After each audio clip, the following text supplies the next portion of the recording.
Saan ka man naroroon, mahal ko, mananatili kang buhay sa aking puso. Ramdam kita sa bawat sandali. Dahil buhay na buhay ka sa himig ng pag-ibig. Himig ng pag-ibig. I need your love, you brighten up my day. Isang himig na maging gabay sa mga taong wagas na nagmamahalan.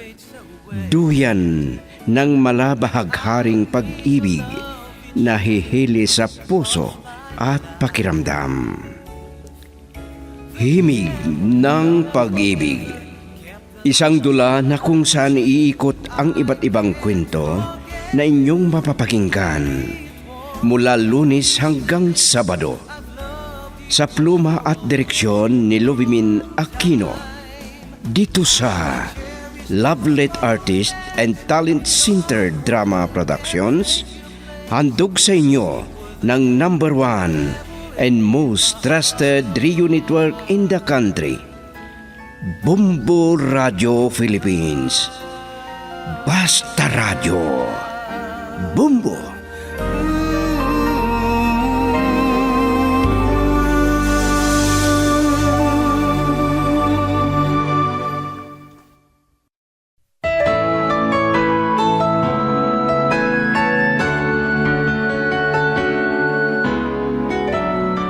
Mula sa Lovelet Artist and Talent Center Drama Productions, ihandog sa inyo ng #1 and most trusted radio network in the country, Bumbo Radio Philippines, ang unang bahagi ng isang linggong kasaysayan na ating pinamagatang Hangganan ng Pagtitiis.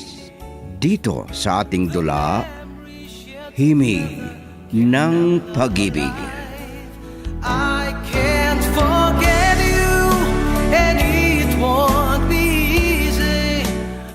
Wow naman! Maswerte ka talaga, Emily. Akalain mo, tall and handsome. Ano? Mabuti at hindi siya itim. Tall, dark, and handsome. Ano ba yung pinagsasabi mo yan? Masasabi kayang swerte yan? Oo naman. Wala akong masasabi sa kanya. Meron pa siyang permanenteng trabaho bilang chief technician sa pinapasukan niyang kumpanya. Pero kung minsan, nag-aalala ako. Bakit naman? Balita ko, may iba siyang nililigawan sa opisina. Ano? Nalaman ko sa kasama niyang technician. Oo? Talaga? Oo. Yan nga ang sinabi eh. At may crush daw siya sa isang reporter nila. Ano? Oo. Pabayaan mo lang. Itigil na siguro ang manligaw dahil magnobyo na kayo. Oo, siguro. Ay, manmanan natin. Pero hanggang pwede, hindi ka na sana mapasubo sa kanya. Naintindihan mo ang ibig kong sabihin? Oo naman. Naiintindihan ko. At sana magdilang anghel ka, nasabi nila, na magbabago si Darlito dahil magnobyo na kami.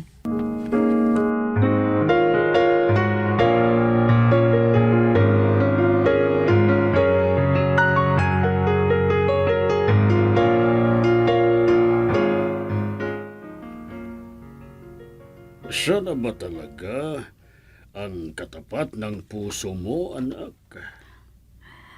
Nadarama ko na nagmamahal ako sa kanya, Papa. O sige, hindi kita hahadlangan sa nadarama mo at desisyon mo. Salamat po sa pag-unawa ninyo, Papa. Siyempre naman, ikaw ang pangalawa sa bunso na anak ko at ikalawang babae na anak namin ng mama mo. Kaya hindi ko gusto na hindi mabuti ang mangyari sa pakikipagrelasyon mo. Papa, don't worry. Sa tingin ko, mapagkakatiwalaan si Darlito. Sana nga, iha. Sige, yan lang ang masasabi ko. Pero, hindi ka sana lubos na magtiwala sa kanya, ha? Opo, Papang. Huwag kayong mag-alala. Mahal ko talaga si Darlito. Pero kung malaman ko na mali ang ugali niya, may ugali siyang hindi maganda, makipaghiwalay na ako sa kanya.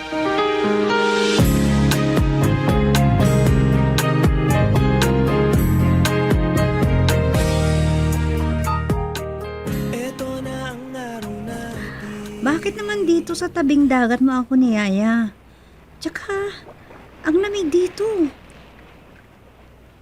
Gusto ko na masolo kita, Emeline. Ano? Yakapin kita para hindi ka malamigan. Hindi na. Baka kung saan mapunta yan, ha? Ano naman ang problema? Di mag-aasawa na tayo. Ano? I love you, Emeline. From the bottom of my heart.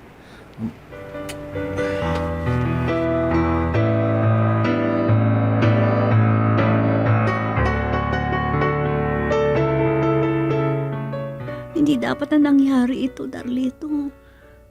Wala kang dapat ipag-alala. Hindi kita lulukuhin. Paano kung mabuntis ako? Pagalitan ako ni Papa at mga kapatid ko. Gaya ng sinabi ko, wala akong plano na lukuhin ka. Sana nga, totoo ang sinasabi mo. Magtiwala ka sana sa akin. Huwag kang magduda. Dahil mahal na mahal kita. May nalaman ako sa kasama mong technician. Ano yan? May nililigawan ka raw doon sa opisina ninyo. Ano? Naku, maniwala ka naman sa ganyan. At may gusto ka raw sa isang reporter. Sana, hindi silang paniwalaan mo. Ako na mismo ang nagsasabi sa'yo. Ikaw lang ang mahal ko at nobya ko. Ihatid mo na ako. Sigurado ko nag-aalala na si Papa. Sige.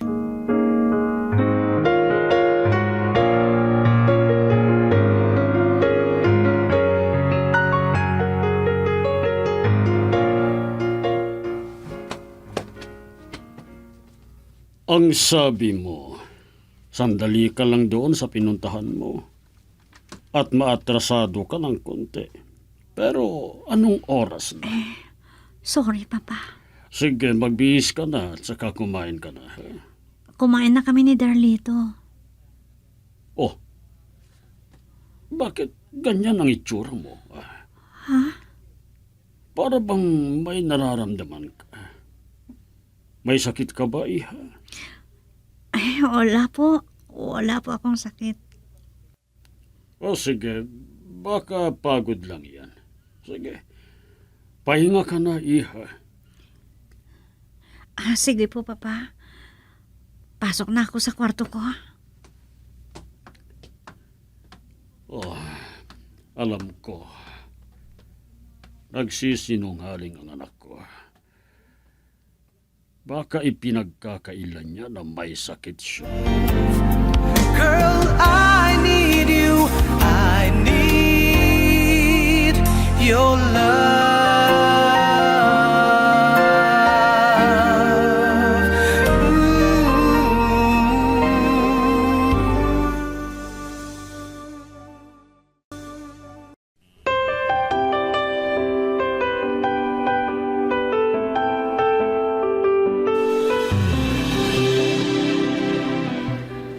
Hindi mawala sa isip ko ang nangyari.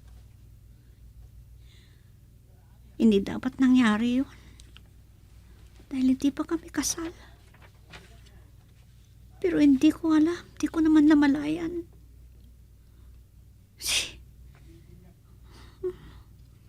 Ang inaalala ko, baka mabuntis ako ng di oras. Ang inaalala ko, si Papa. Ang mabuti kausapin ko si Darlito. May nangyari na sa amin kaya dapat pakasalan na niya ako.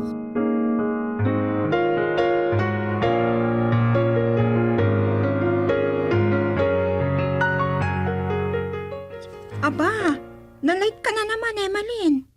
At bakit ganyan ang itsura mo? Para kang matamlay. Ano? Hindi naman. Siguro dahil na late ako. Late akong nakatulog kasi kagabi. Yun na nga. Bakit? Ano bang pinagpupuyatan mo? Wala. Di ba kasama mo si Darlito kahapon? O ano, nag-away ba kayo? Hindi. Naku, friend. Ang mabuti pa ay magpakasal na kayo. Ano? Hindi pa ako handa. Yun lang. Nakipagnobyo nga ako pero wala pa sa isipan ko yan. Ayaw ko pang makipag-asawa.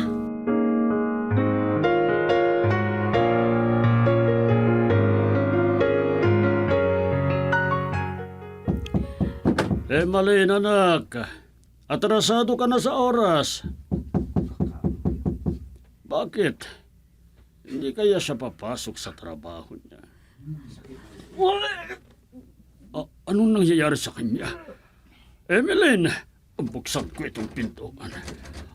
Hindi pala nakalak. Emeline, bakit? Anong nangyayari sa'yo, ha? Bakit, anak? Anong nangyayari sa'yo? Hindi ko alam. Nalamigan siguro ako. Magsabi ka nga ng totoo, anak. May nangyari ba sa inyo ng kasintahan mo? Papa, Sabi ko na nga ba papuntahin mo dito at kausapin ko. Kailangang panagutan niya ang inyong dangal. Hindi nga ako nagkamali. Buntis ka, Emeline.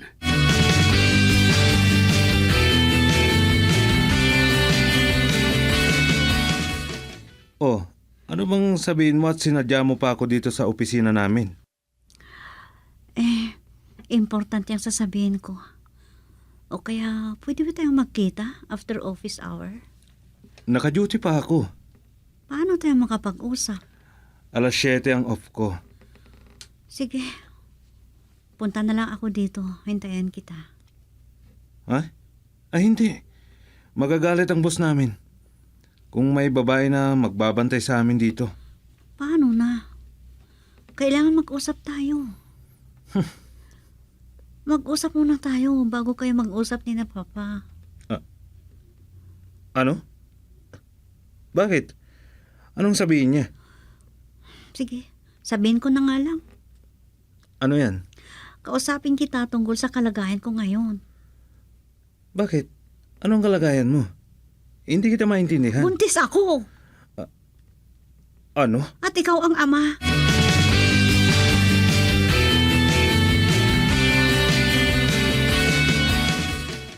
Nasaan na si Darlito? Sa kanyang day off na lang daw siya pupunta. Kailangan ko siyang makausap ng masinsinan. Hindi naman ako papayag ng mga anak ka na dalaga. Papa, Sinabi ko naman sa iyo, Iha. Hindi kita hadlangan na makipagrelasyon. Pero mag-ingat ka. Oo ka ng oo, pero bakit ka pumayag? Ha? ikang nalulungkot ko, Papa. At kahit mga kapatid mo, wala pang nakakaalam. At kung malaman nila, sigurado, makakarinig ka ng masasakit na salita mula sa kanila.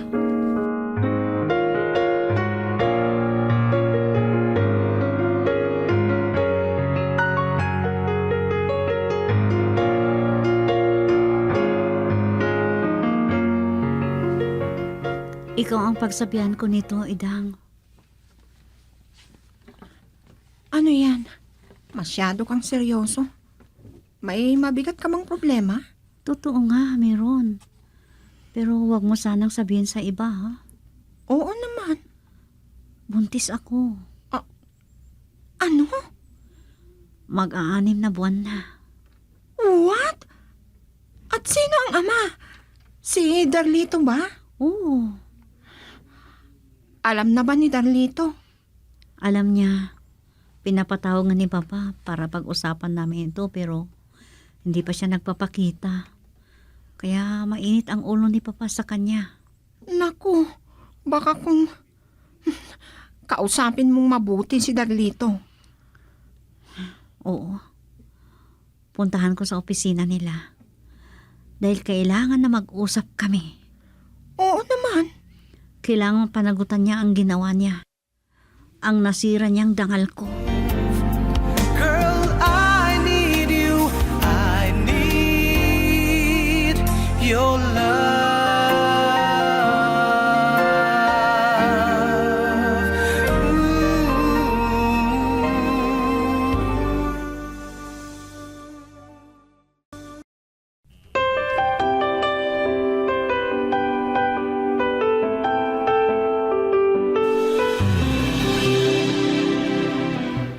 Bakit mo hinayaan na mabuntis ka? Anong ibig mong sabihin?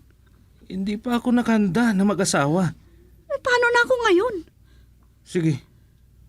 Kung gusto mo, para hindi mo sabihin na pababayaan kita, magsama tayo. Pero hindi pa tayo magpapakasal. Ano? Oh, ayaw mo ng ganyan?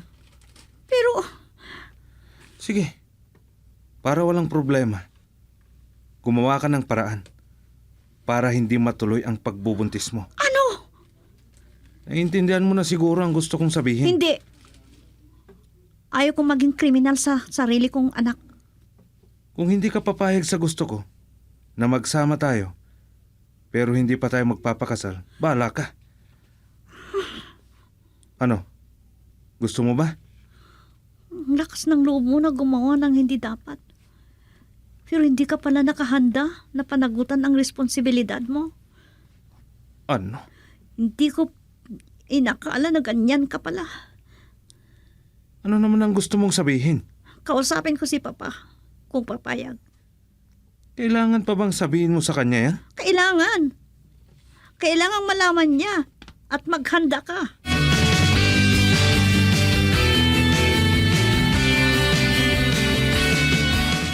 Nakausap mo na ba ang iyong nobyo? Opo, Papa. O, ano ang sabi niya sa'yo? Ang gusto niya, magsama lang daw kami, susunod na lang daw ang pagpapakasal. Ano? Pero sinabi ko, sabihin ko muna sa inyo. Sabihin mo sa kanya na gusto ko siyang makausap. Papuntahin mo dito sa bahay. Opo, Papa. Ito na ang sinabi ko noon sa iyo, Iha. Na hindi ka basta magtiwala. Pero sige, ano pang habang magagawa natin? Nangyari na. Ang importante ngayon ay panagutan kanya. At hindi pa alam ng mga kapatid mo at mama mo ito. Papa, Pero kung malaman nila, hindi ko lang alam. Lalo na ang mga kapatid mo. salamat, Papa. Sige po, sabihin ko kay Darlito na pupunta rito para kausapin ninyo.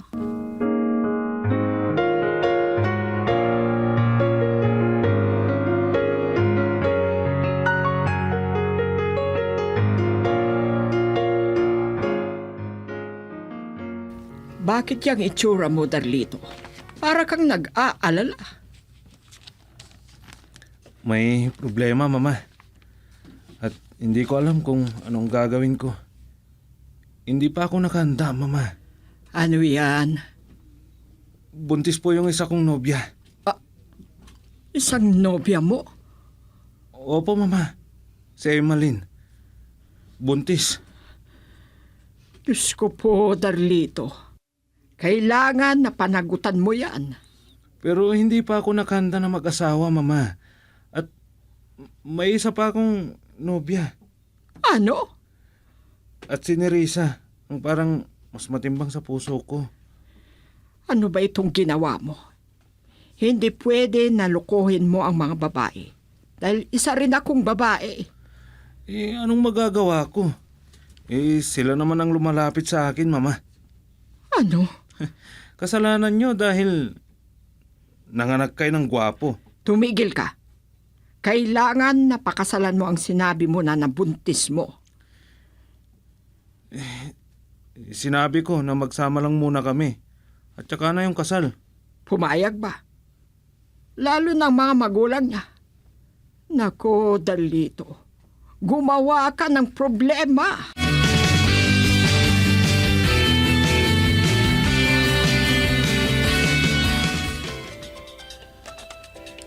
Hello? Who's on the line? Darlito, Oh, bakit ka tumawag? kausapan ka raw ni Papa. Kaya punta ka dito sa bahay. Ano? Yun ang sinabi ni Papa.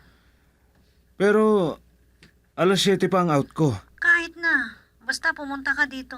Kausapin ka. Bakit naman? Na sinabi mo pa sa kanya? Ano naman ang sinabi ko?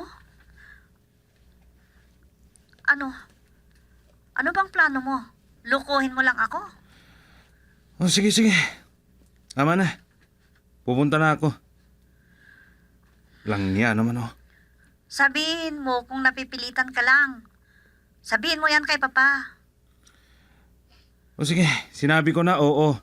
Ang dami mong pangalam. Sige, busy ako. Bye. Ay, ano ba naman ito? Hindi pa ako nakanda. Kung ayaw niya na magsama muna kami at saka susunod ng kasal, bahala na sila.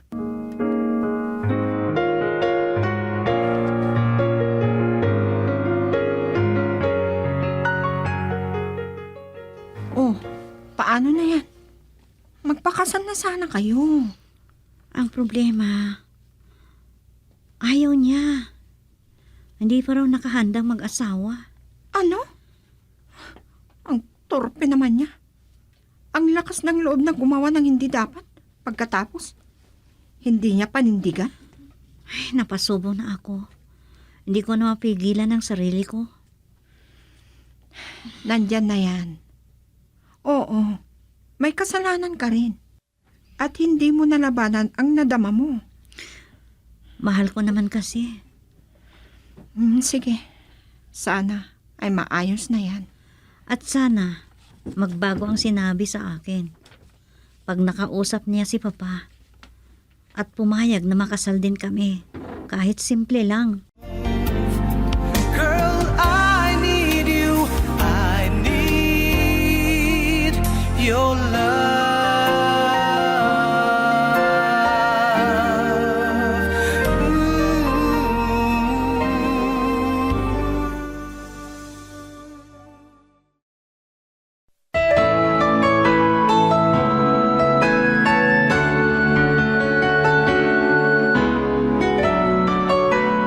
Ano ang mga susunod na mangyayari?